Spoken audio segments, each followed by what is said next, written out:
Hello and welcome to the show. I just unmuted and I'm here and you're there. Hello, it's me, John Park. This is John Park's Workshop. Thank you for joining me. I am sorry to disappoint. I didn't have time to get a Halloween costume together, but Lars decided he's the Karate Kid or something. So that's all I've got for Halloween costumes. Very sad to say. How about you? What are people dressing up as? Do people have cool costumes, props, things like that going on? I'd love to know. Let me know in the chat. Speaking of the chat, we've got chats over on YouTube. Hello to Dave Odessa and Beatograf Abdelhagen. Hello, hello, hello. Thanks for joining. Our other main chat is over on Discord. So if you are interested in hanging out, come on over to adafruit.it/Discord. That's a black hole. Let me fix that. And you can look for the live broadcast chat channel. We've got Andy Calloway. Hello. He says Karate Lars. And who else? John Nodge. Hey, John. Let me find the Discord. There it is. And boom. Who else? Dave, WA90NY, said they just posted GPS USB to RPi short at YouTube. Go check that out. That's super cool. I see the ominous dots of a typist. Hello, I think it's C. Grover. Hey, C. Grover. Thanks for jumping in as well. So what do we have going on today? I've got a coupon code for you so you can save some money in the Adafruit shop if you want to buy some neat stuff. I've got a recap of the Tuesday show. Oh, maybe that is right. Lars in progress mummy costume. Is that where you're going with this? That's a good call. Is this spooky? Asks Toddbot. It seems spooky. Yeah, spooky, because we got Halloween going on over there. It's possibly Karate Kid, possibly the beginnings of a mummy. Kung Fu Lars, Karate Lars. What else? I've got a CircuitPython Parsec for you, a update to the Spice Invaders, CircuitPython Space Invaders running on Sharp Memory Display. And then I have some progress on the very slow movie player, E-Ink. Discovered some things. I had some issues I wanted to explore about dithering and how to make that look good. I think I've cracked some of that code. And I also have a pretty cool gear report type of thing. I want to show you this cable tester that I've been using as I do some video setup. So good for video cables, audio cables, all kinds of cables. So to start off, this right here is your coupon code if you are looking to save some money in the Adafruit shop. Solids Eve. It's kind of like Halloween but it's Solids Eve. It's 2 nights before Halloween. I'm sure there's some real name for that, but that's what I came up with. And it's candy corn themed because, you know me, I love candy corn. Solids-Eve, SOLIDS-EVE. That will save you 10% off in the shop. So head on over here. Head on over to the Adafruit shop. You can see we got some costumed Circuit Playground characters there. And we have a couple new things in the shop. There is the mag tag enclosure and buttons kit. If you click that,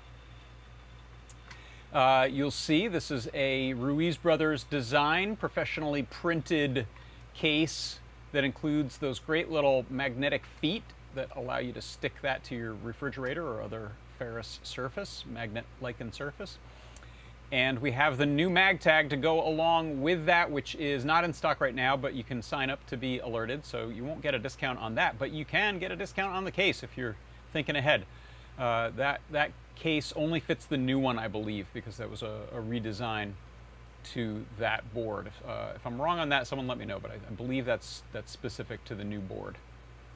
Could be wrong. But that's not all. There's all kinds of neat stuff in the Adafruit shop. You can go, if you click on this Electric Halloween, you'll get some verification by Cloudflare. Thanks, Cloudflare, for keeping us safe. Get some Halloween-related links. And maybe you'll be inspired to buy some stuff. There we go. There's the Halloween-related links. Here, check this one. Raspberry Pi Halloween Costume Detector by Liz Clark.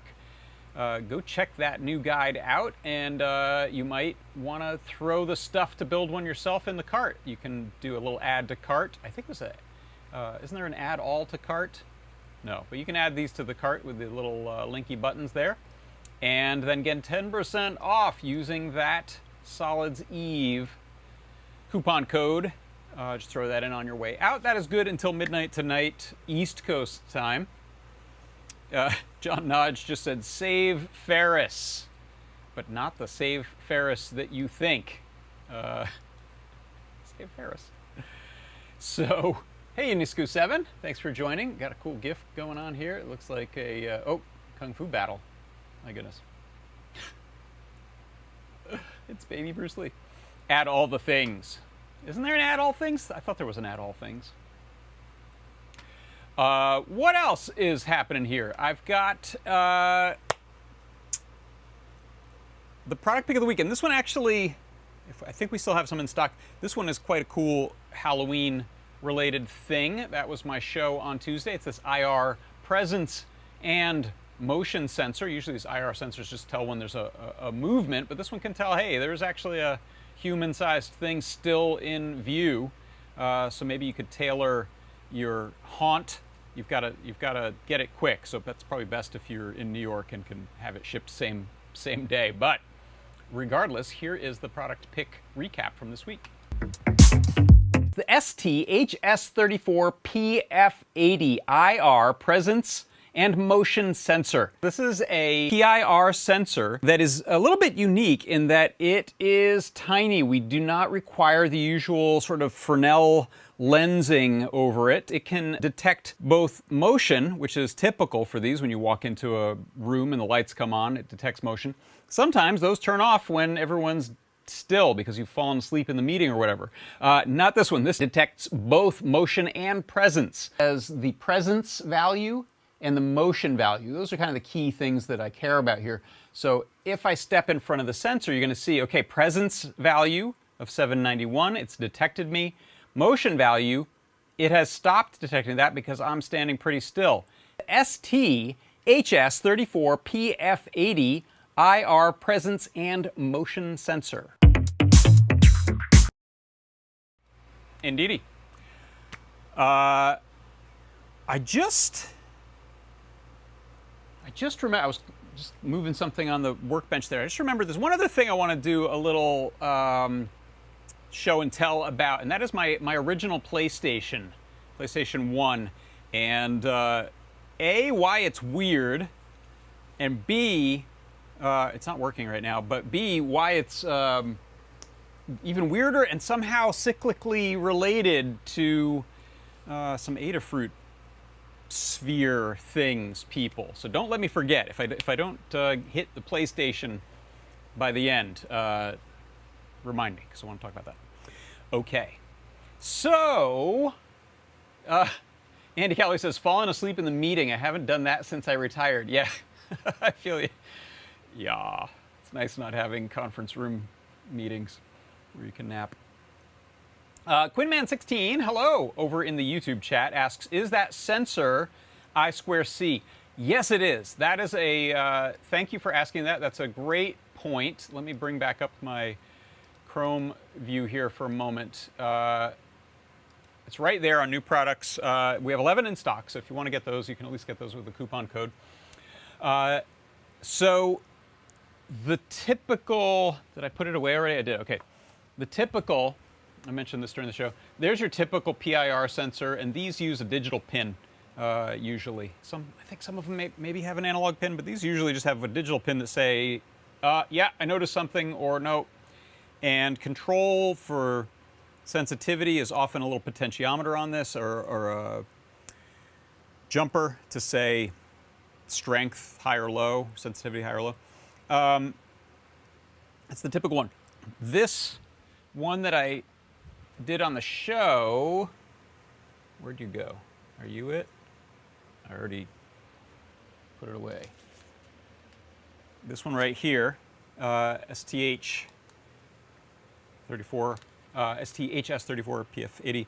This one is I2C, so kind of nice because you can hook up some Stemma QT cables to it and talk to it in your code, change effectively the sensitivity or thresholds that you're reacting to, a couple other things you can change in it. So yeah, I2C, and there is a library for Arduino as well as for CircuitPython for that.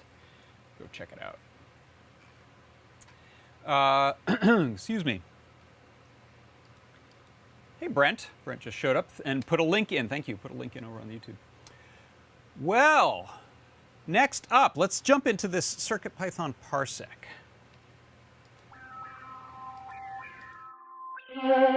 CircuitPython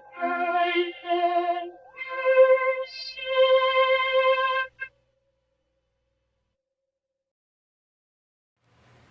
Okay, so this is the continuing development of our Space Invaders clone called Spice Invaders.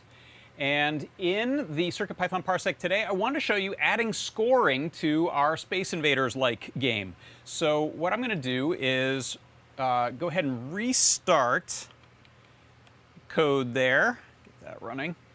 And there we got a little splash screen. This is running on the Sharp memory display and a Feather board. I think it was the RP2350 or RP2040. And here you can see I've got a different controller plugged in today, but it's the same sort of thing. This is over I2C using the little Wii Chuck adapter. And I've now got some text up in the upper corner there that just shows us the score. So you can see here as I start shooting aliens, you're going to get 10 points per alien. I know this is not actually accurate to the original game, which had higher point values for the upper row, I think, was 30, and then the middle rows are 20, and the bottom couple rows are 10. So just to keep it simple for now, I'm just giving you a 10 point per alien that gets shot. So how does this work? If you look in the code here, here's the additions from last week's code. I've got terminal IO, which I'm bringing in so that I can use this sort of period-appropriate font. I like the terminal IO font for this. And then I'm setting up a variable for score to track the score. So I've got score initially at 0, and then the score per alien value I'm just setting to 10 for now, so we don't have to distinguish between the different aliens. Then I'm creating this text label. Score text equals label. Terminal IO font is the font we're using. I write the word score, and then I have this placeholder here for the score value, which is initially 0, color, position, and scale. Then in the main loop, let me go all the way down here. In the main loop, when we were shooting aliens, where'd it go? Where'd it go? There it is. When we're doing the same detection that we did before of does the projectile overlap with an alien? If so, then we're going to hit it. We're going to run the little animation of it getting blown up. You can see a little animation there. Then we're also going to add to the score. So the way we do this is we say score plus equals the score per alien. So for now, that's always just going to add 10. And then we change the score text.text to be score dot and then this score variable that we've just incremented by 10 in this case. And that just, in each cycle of it, checks to see if we've hit something, go ahead and add 10 more to the score. As you can see here, I've not yet added any sort of collision detection with my ship, so I can never die, which is nice and low stress in these trying times. Kind of appreciate it. But even while they're overlapping me, I can still shoot them and get that score to increase. And so that is how, in CircuitPython, we can add scoring to the Space Invaders game. And that's CircuitPython Parsec.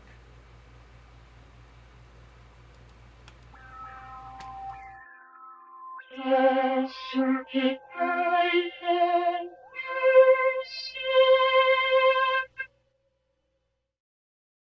All right, let me just set that over there so I can put something else in the down shooter spot in a moment. Let's see. Oh, another question from Quimman16. Does it work on the Pi OS via Python? So I believe that's a question again about the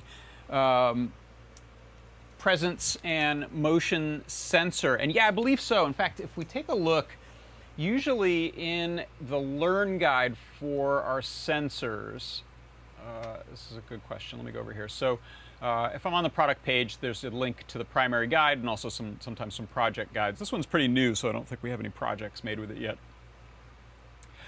In the Learn guide on the left, which you can't see at the moment, let me squeeze this a little bit. There we go.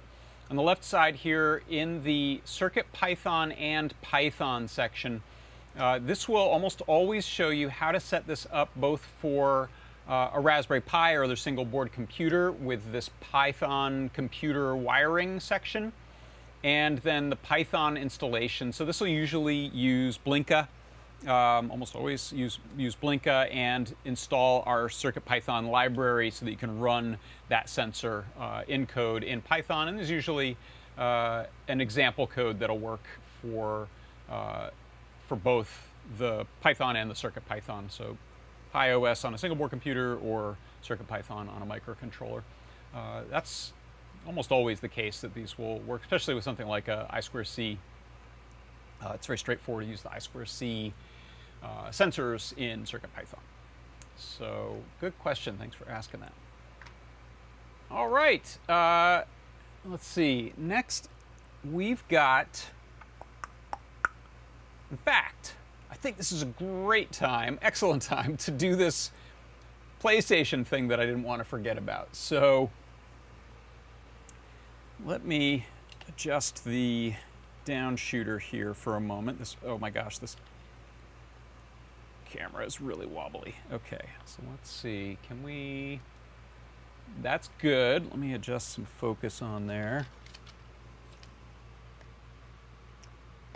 Focus. Okay, let me go grab one of the weirder PlayStations you'll ever see. I'm going to tell you the story behind this. So I actually bought a PlayStation 1 pretty much on launch. I don't remember exactly, but I think it might have even been launch day. And this was the original. I'm showing you the bottom of it for a reason, but this is the original US or maybe North America release, which is the SCPH 1001. There are iterations of the PlayStation 1 over time, but this one's neat because it is, ignore this wire here, it is one of the ones that had RCA output on it. Later revisions got rid of this and just used the sort of PlayStation multi-out, which is what persisted through the PlayStation 2, PlayStation 3. This changed in later ones where they got rid of analog output, but this is essentially the audio and video. It lets you do component video. There might be an S-video cable and composite, any of those with different cables from Sony or third parties. But this one did also just have straight RCA composite video and stereo audio. This one people really like too in the audiophile community because they say it had a really nice DAC. So listening to CDs on this was for a long time rivaled other players that cost hundreds and hundreds of dollars, like $800 CD players, or the used $40 or $10, whatever you could get them for PlayStation 1. So anyway, that's the PlayStation. What you'll notice is this one is painted kind of crazy. So I had another one. I got rid of that one at one point or sold it or something. I actually don't remember. This one I won in a contest, and it was Next Generation magazine, I'm pretty sure. I've found no evidence of this on the internet, but if my memory serves, there was a contest in Next Generation magazine, which was awesome. Imagine Publishing. It's called Edge magazine in the UK. It's a great magazine. And they had a contest one time where they asked you to write in why you deserved a PlayStation, and they would send you one that was customized. So this was custom painted. I found this in a box recently. I removed a lid sticker that I had. Where'd that go? I had a couple layered up on there that were from PlayStation Network magazine, PSN magazine. I'll have to find those. One of them is like a smiley face wearing an eye patch. And so I was able to remove those with a heat gun and a spudger, and it's got a little bit of stickiness on it, but it mostly didn't ruin the paint. Just weird. The quote, or the letter that I wrote that said why I deserved it, was a quote from I believe the playwright Jarre, who was famous for walking around Paris with a lobster. And when asked why, he said, because it does not bark and it knows the secrets of the sea. So I just kind of wrote that. I just quoted that at them, and they said, yep, that's the one who wins it. So won this weird PlayStation.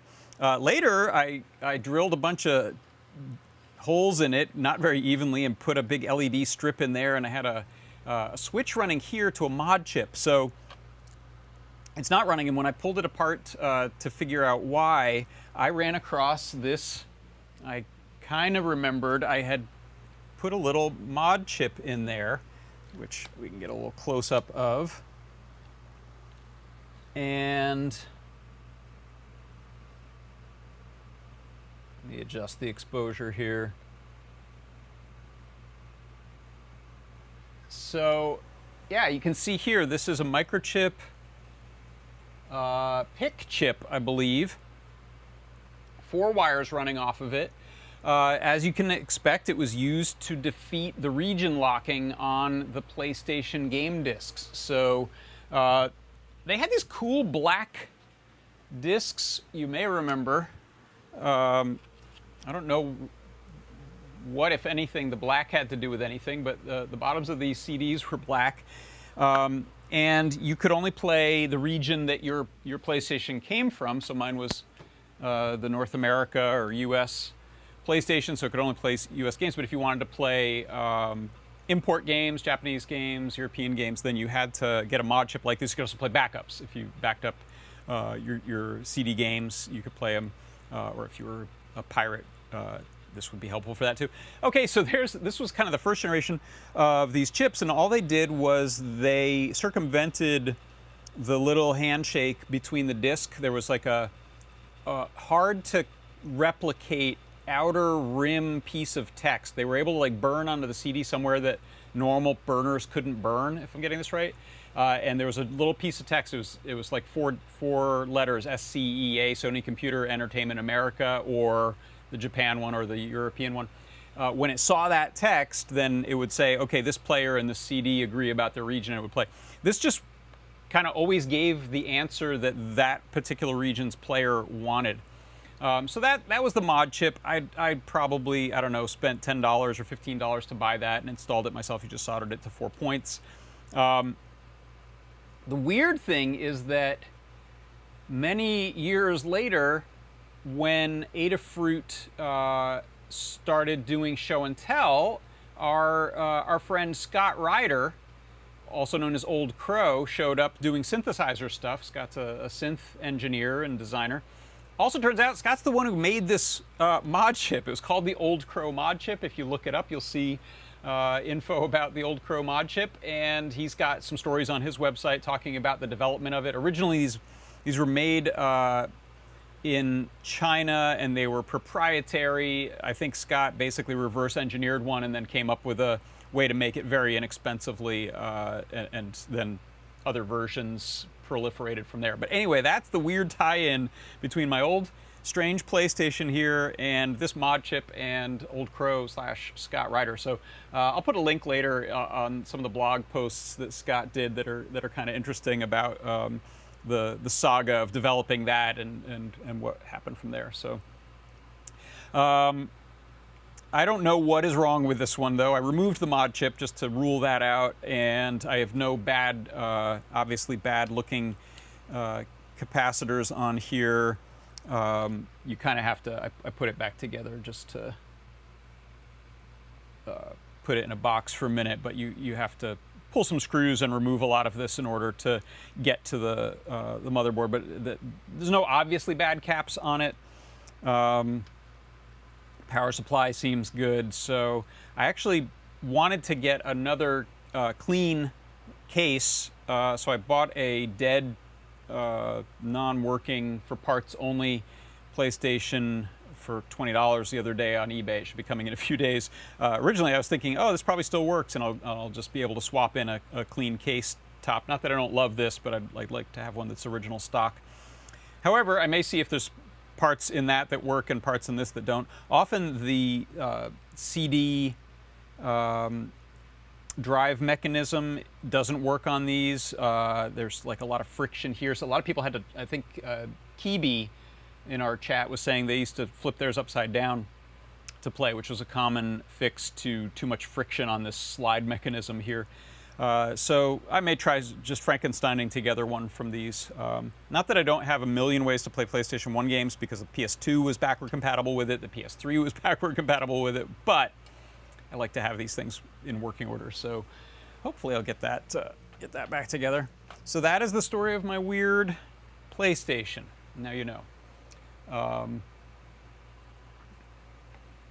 All right, next up, let's get back into the slow movie player. So just as a reminder, a lot of this originally came from Tom Whitwell's slow movie player blog post, and then later GitHub that tells you how to build a e-ink player and a Raspberry Pi that will play one frame every few minutes. So you have, I think the original idea that it came to Tom from was someone who said instead of 24 frames a second, 24 frames an hour. So the idea of taking a movie that looks good in black and white and just appreciate it frame by frame, or often you can set intervals so that maybe it's every 4th frame or every 10th frame that you're seeing whatever you want. And whatever interval you want. So I had started doing, I had started looking at this last week, and I had some 1-bit non-dithered images from Steamboat Willie that looked really good. And then when I was trying to dither it, it was looking really washed out, really bad. So I'll show you what I've got now. It's actually, this is from Metropolis, the 1927 movie, and I think it's looking really nice. Let me show you my down cam here. And set that over there. Adjust my exposure just a bit. Focus here. So this is Fritz Lang's Metropolis. And you can see I've got a nice little 3D printed frame now with a Pi holder. This is based on a Pedro Ruiz design, and I've just made some adjustments to it, but I think he'll be putting out a version of this that will sell in the shop, as well as the 3D files. But for now, let me zoom in closer. So this is the 7.5-inch monochrome e-ink display. Sorry for the glare. Can I get rid of the glare? There we go. And this is using the e-ink bonnet for Raspberry Pi. And what I discovered was the reason the dithered images were looking, the reason the dithered images were looking washed out was that they were low contrast images to begin with. So I'm using FFmpeg and PIL together to pull a frame and then dither it and set it into the frame on the ink display based on Tom's code. So the issue was, and I'm going to show you what these look like sort of naturally. If I go to this view, unfortunately I don't have a good way in this software to sync these up. So let me try to find a frame in both that's similar. Okay, so let me send that there, and then is that really gonna? No, it lies to me that it's actually found this same spot. Oh, that's close. I'll just send you this one. Okay. Those frames are from about the same spot, and it's just hard to select the same spot in these two movies. One on the top is essentially what the remaster that was done about 20 years ago looks like, and that's a fairly high contrast scene for it. It's actually often living much more in the midtones. But still, when you try to throw that at the dithering algorithm, it will end up with a lot of white space. So it ends up, the e-ink just doesn't have much to grab onto. So I've done two things. One, I have taken the movie and done a high contrast pass on it and re-rendered it so that it's just naturally going to give me blacker blacks and whiter whites. So adjusted the gamma a bit, exposure and gamma offset. And then also what I discovered is that we have control in my scripts, which are based on Tom's. I've just made some small adjustments. So Tom's scripts for these and the other contributors to his GitHub repo have control for how much contrast to apply before dithering. So if I'm going to bring the downshooter here, and let me go to, I'm just SSH'd into the Raspberry Pi. Andy Calloway says, brilliant movie for its time in mouse ads and out of copyright. Yeah, this is very intentionally trying to pick stuff that we can show without getting in trouble, and this is a good one for it. So let me bring up my terminal here. So I'm going to bring up that same frame without doing any contrast adjustment. Let's see how that looks.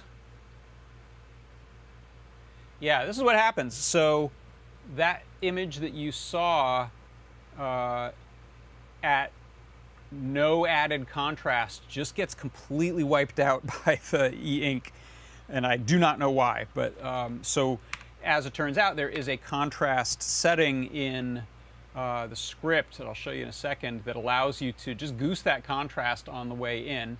This is a pretty nice one. So once you get the contrast right, and this pretty much only has one dithering algorithm, but it's working fairly well. It works beautifully. So you can see the what I'm running here on the Raspberry Pi is this slow movie _Adafruit.py, and that's Tom's slow movie script that I've just added the necessary initializations for using the this chip of this e-ink display and the bonnet as far as which pins it's talking to. Otherwise, it's the same. When we launch that, so slow movie Adafruit.py, I'm giving it a start frame number, an interval, a delay, and the contrast value. And then I am giving it a file name. You can have this run on any files that it finds in the local directory, one movie after another, or you can give it a file name, which is what I'm doing here. You can see in my script that I'm running right now, just because I didn't want to hit backspace a bunch, I was playing around with which frame to start with and the contrast, so I have those duplicated. Whatever the last argument it sees of a duplicate is the one it runs. And so here you can see it initializes the display, has a display size of 800 by 480. I'm feeding it, in this case, a 640 by 480 movie, which is the original ratio of Metropolis, and this script using Pillow will throw that frame up with its natural size resolution, and then just put pillar boxes of black on the sides, which you can't tell on this image here, but I'll show you one. So even though we don't have a widescreen footage, we're not getting stretched or anything like that, which is great. And here you can see I've told it my intervals to increment, how many seconds before it moves to the next frame. There you can see it just past 120 seconds, moving to the next frame. She's not moving much, so it won't look like anything. Frame increment of 4. So if I jump up maybe 2-3 seconds every update, you'll see a lot more action. My start frame, the file that it's playing. Oh, you can't see the code because it's hidden behind the picture. Of course, thank you. Let me just move that over there. Thanks for that note, Andy. So actually, I think that was a duplicate of the one above. So anything I said, if you were following along on the top part, that's the same on this in this case. And then this is a nice little thing. It says, okay, there are 206,805 frames. So this is, however, an hour and some divided by 24 frames a second, or whatever that works out to be. I can't do that math. It checks the frame rate of the film, of the video file you've given it. It's an MP4 I'm giving it. Oh, there you go. Duration, 2 hours, 23 minutes. Okay, so it just tells you all the facts to start with. So 2 hours, 23 minutes is what it has. However, it does the calculation of my increment, how many seconds between frames, and or my update interval and my increment, how many frames I'm jumping. And it tells you, okay, in this case, this is going to be a couple months to play. Mouse says, I don't remember it being that long when I saw it. Yeah. So this is up to you. The original artist's intent was to have it take about a month. So you just are very, very slowly enjoying frame to frame what a movie looks like. So if I stop the script there, you can see, I'll go to an even higher contrast. At some point you start to get really crushed contrast. So we're losing some of the definition in her face even more. If I want to try different frames, so let's go to frame 1, which I think, actually let's go to frame 100. It might be text, which looks pretty cool. Let's do 4.5 or 4. Let's do 4 on contrast.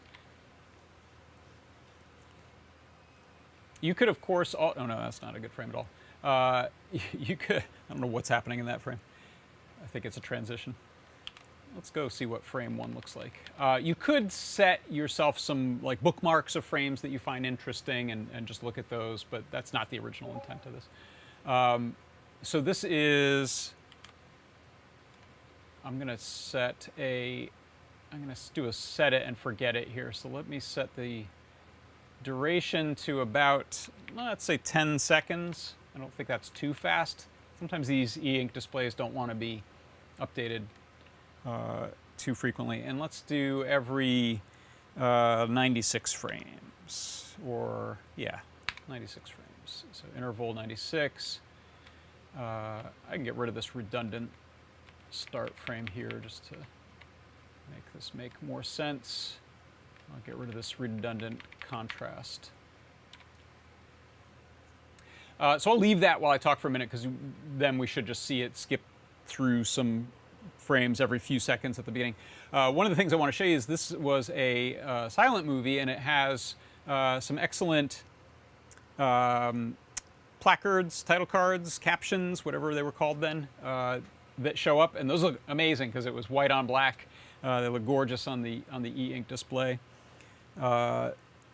So I'll let that play. Now, the other thing I wanted to talk about is, I'm going to zoom out just a little here.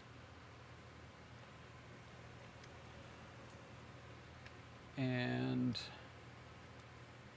I'm going to make this a lot bigger for a moment. Looks pretty good. One thing I just wanted to point out is I had a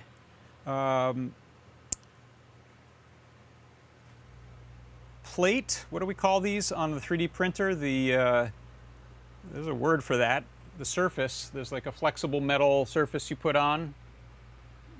Words aren't coming to me right now, but whatever that surface is, I had a textured one. Maybe they're called plates, the PEI plate with texture. And so anything that's face down on my 3D printer looks like this. This is the same material. It's a sort of normal, not matte, normal glossy PLA plastic, which is nice for some things, but for this, because I have this very sort of matte finished e-ink display, I decided to try a very smooth finished plate, printing plate that I have, and that's what you see here. So I'm really happy with that. This is what it was looking like before. And then these are a couple of iterations. So I started to make zoom out just a little further. I started to make the frame bigger and bigger because I just thought it looked nice to have more of a sort of matte around the image. This is what the underside of that is. So the ink display goes in there, and there's just a couple of layers of sandwiching. So that was the glossy finish. I also tightened up the interior of that a little bit just to crop in. But something I realized when I was looking at this is that I kind of like the depth of having a bit of a real frame. So I may do something with even more layers so that I can get that sort of sunk in there just like a real frame.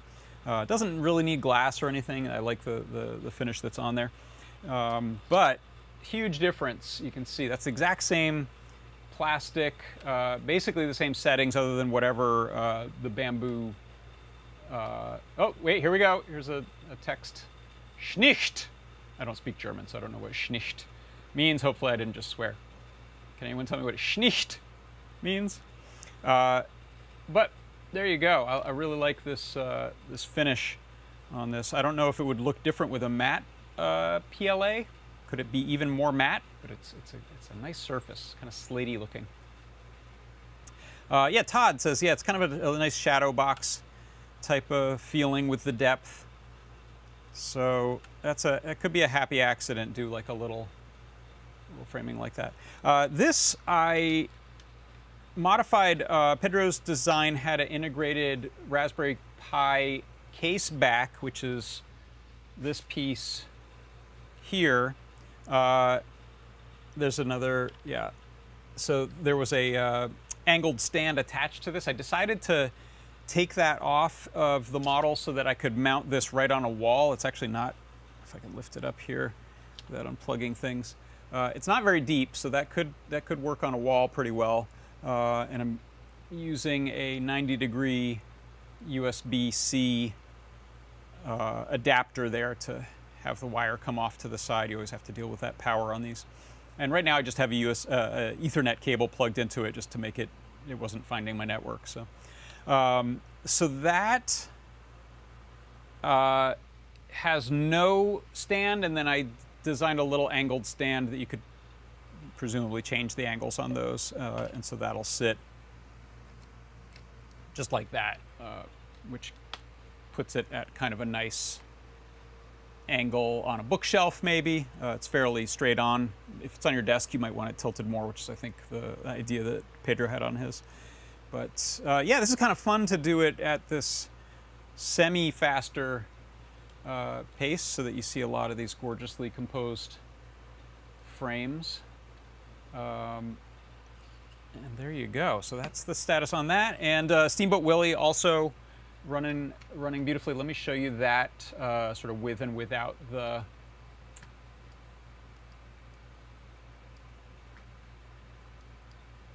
contrast settings. Let me move that over there.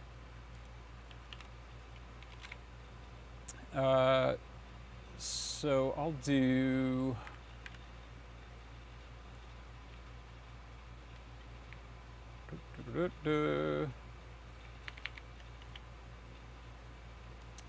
Steamboat Willie, 480p. Did I adjust the contrast? I don't think I did. I think, see, this one, unlike Metropolis, didn't have as much of that sort of mid-gray everything. So I think I left the original source file alone. But again, this is what it'll look like by default. Here's what it'll look like goosing that contrast up. Oh, look, there's pixels there. But you can see, unlike when I just made a 1-bit black and white version, we actually get shading. Oh, it's still clipping along pretty fast. Sorry. Yeah, I'll let that play. So we get some shading in there where there was gray, which is nice. I'll let that bop along. So this one will take 19 minutes to play. It says over in my statistics there. It is 7 minutes and 40 seconds long. It's a long short. 11,052 frames.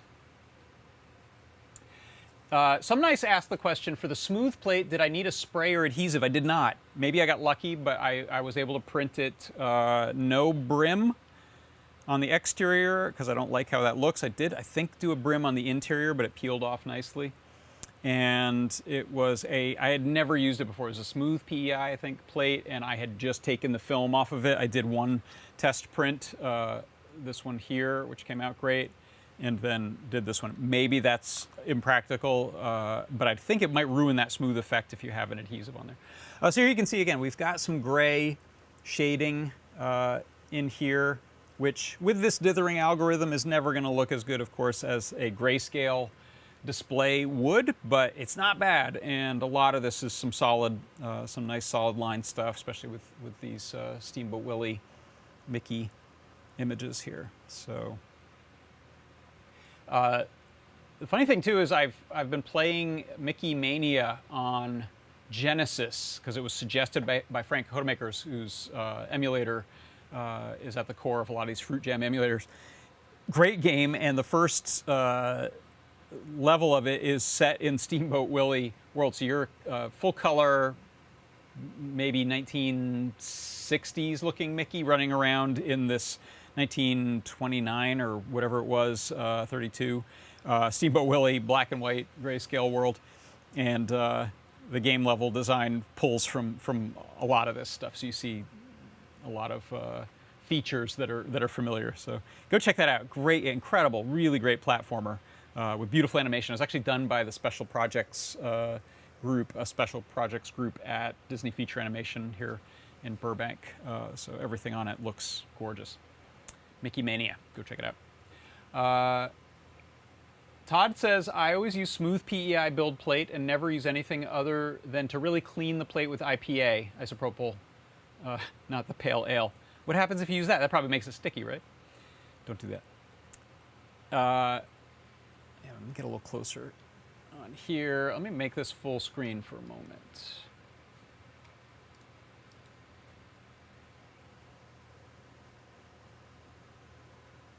Yeah, so you get some little hints of shading, which is fairly accurate to the original, but it was a little bit more in the midtones, which is why we do need to goose that contrast. One thing I might update in the script is have my code window show the frame number that's currently playing, just because if I see one that I like and I want to compare it, make a change, I could do that, start on just that one frame. Let's take a look at the code real quick on this. How about go to this view to Z. Where'd you go, Z?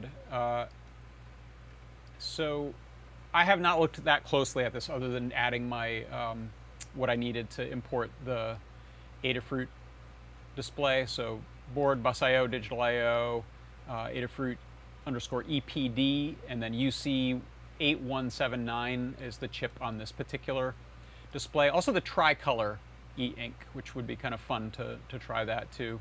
Figure out how we dither or choose to get red out of these initial images. This guy's weird looking. You can play a bunch of different file types, including subtitle files. There's some different subtitle formats that you can throw in. And frame is generated by extracting it using FFmpeg. So you'll install FFmpeg, and then FFmpeg goes and exports a frame, which is then used by PIL to display that image up on the e-ink display.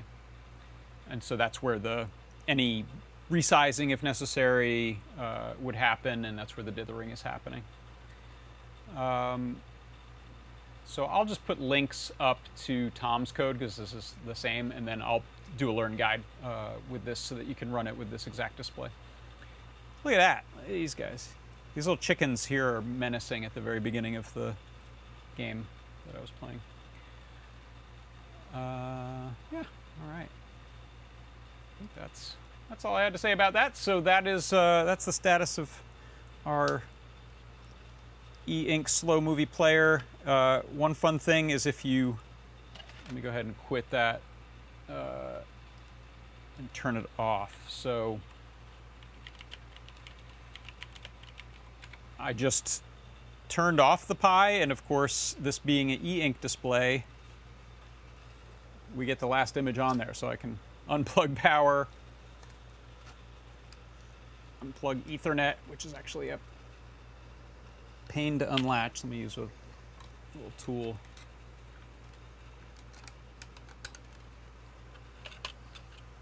One second.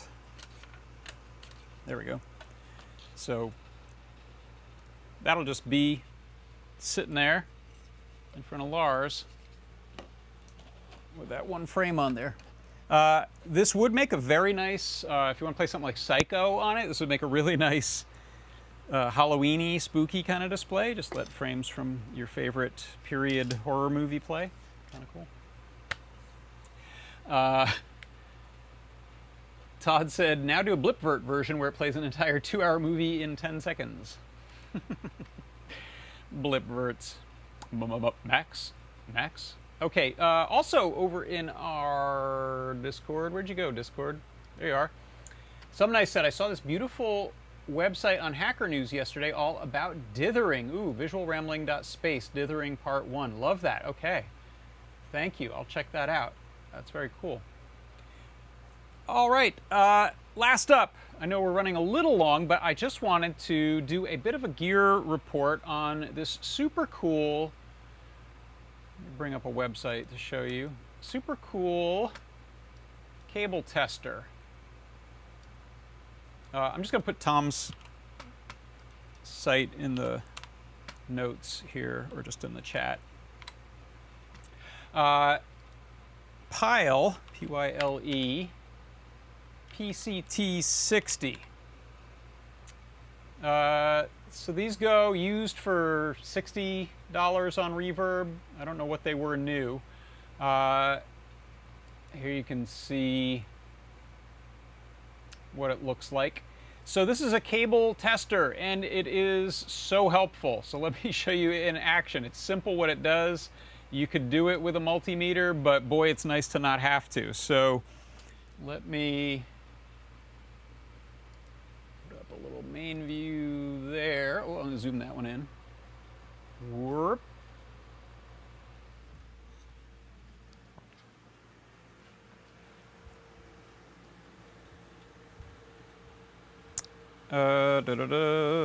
Where is Discord? There we go. So this was graciously gifted to me by our own C. Grover, who was clearing out a lot of extra stuff from a studio a few years ago. And this thing has been so helpful. So it just takes a couple of batteries, and it has input and output for a dozen or so cable types. So there's a few taken care of on the side here, a few on the other side, a few on the front. And the way it works, let me grab kind of one of the simplest examples, is a RCA cable. So typical RCA cable used for video and audio stuff. This one has different conductors to test on it. So I'm just going to take the red cable and plug it in to an output side and the other end to an input side. on there. And this is just to check the continuity of your cable. So I'm going to turn the tester to cable tester. I'm going to reset this little output thing, and what you can see here, I think you can see it. You can see we've got two conductors. There's the tip and the sleeve, and they are showing continuity. So the tip, that little center part there, connects to the tip. The sleeve connects to the sleeve. That's great. What you can do also is, if you have some suspicions that this cable is on the fritz, in this case for RCA, I'll show you why I'm doing this. I'll hold those inputs, and then you will wiggle your cable, make some angles in it, put it under a little bit of typical abuse, and see if the intermittent lights light up. Sometimes it's right at the strain relief. Nothing in this case. Good, so that's a good cable. I say I'm holding this end because often these are a little loose. Oh, these are good ones. Okay, often the little captive grip on an RCA cable will be a little bit loosey-goosey, and you'll see intermittent pop up on here. I'll show you on one that I think does have a problem, which is this guy. And actually, one thing this tester drives home is how RCA cables are kind of terrible. So hit reset, and oh, okay. So this one, you can see the sleeve is not connected right now. That's what that says. Let me zoom in some more.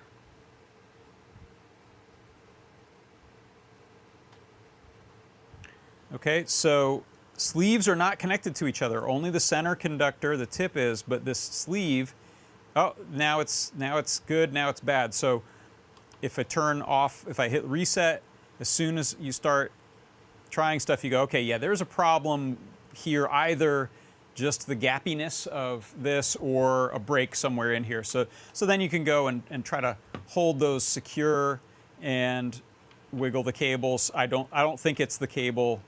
It's just the connector in this case. So that one might be worth saving just by tightening. You can, there's some little slits in there, so you can crimp that down a little bit. So that's on a single, two switches or two conductors there. If you try, let's do a XLR cable. So here's a typical microphone XLR cable. It has 3 conductors. There we have XLR 3-pin. XLR comes in a few different types, 3, 4 often for power, 5 for like headsets. So when you plug it in initially, it'll just say everything's intermittent. So we'll hit reset, and now we'll see, okay, we've got a good connection between pins 1, pins 2, pins 3, and I can wiggle these around, and that is one of our more robust type of cables, so you're just really unlikely on a healthy cable to see any intermittency there. So that's great. I can check the strain relief on these. I can wiggle the connectors. That's good. Those are not yelling at me. So when you unplug them, they will get the whatever short that tells it it's got an issue. If you do something with more conductors, like a MIDI cable, so this is a 8-pin. Well, that's a nasty looking. Those cable tips need to be cleaned. So there we go. We've got eight pins there. Only 3 lights. So you just run through them sequentially with this switch. So first we check. Oh, there's a little wiggliness there. Okay, that's good to know. So I think I do need to clean those. That one's got a little issue on pin 1. If we move this switch to switch 2, you'll see these are often just 5 pins on a MIDI cable that are connected. So in this case, you'll see we've got a pin 4 and a pin 5 that are good. Oh yeah, and see they don't have the issue. So I could probably look at pin 1 on the pin out and clean that one, or ditch the cable if it's it's a molded cable. You can't really fix those pins. So if Thanks, Andy, on the Fritz, like Fritz Lang. Last one I've got is you've got some USB, you got Ethernet. So this is 8 conductors.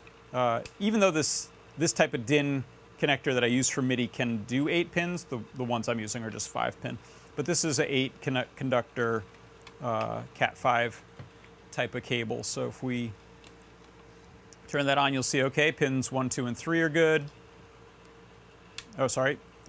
Pins 1, 2, and 3, pins 4, 5, 6, and pins 7 and 8. So 8 conductors, all good, nothing wiggling. So that is so much kinder than trying to do this with a multi-tester continuity checker on your multimeter. So really excellent if you're going through a lot of cables, especially a lot of different cable types. You could probably make this yourself for 1 or 2 types. Side here, this will do S-video, this DIN 4-pin. That's I use S-video cables that use that. You can test tone as well. So if you want to test something where it's inconvenient to plug both ends, you can put a speaker on one end and run a tone down the line with this. This will do a couple different gain levels of tone testing. And it'll go from a 1000 hertz to a 440, 1 kilohertz to 440 hertz if it's on or off. So there you go.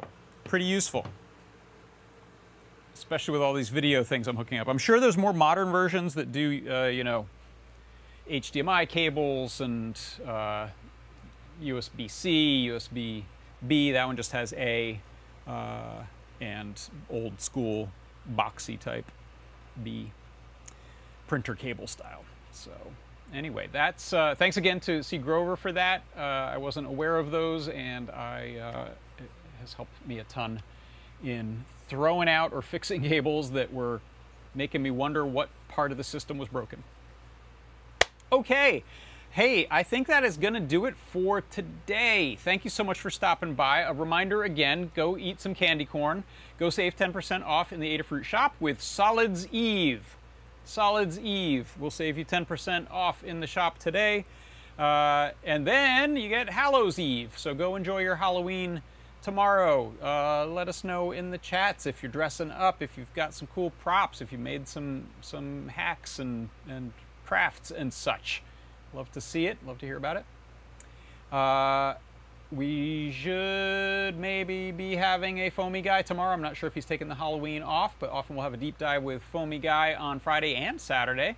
Possible Desks of Lady Ada over the weekend, but maybe not. And then I'll be back on Tuesday with Product Pick of the Week. We will have the 3D Hangouts on Wednesday, Show and Tell on Wednesday evening, and again, maybe not on Ask an Engineer, just as the baby is getting closer. So thanks everyone so much. Mouse asks, do I have to eat candy corn to get the discount? You do not. You are encouraged, but not required. I'm going to go eat some candy corn. Thanks everyone so much for stopping by in the workshop. For Adafruit Industries, I'm John Park, and I will see you soon. Bye-bye. Thank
you.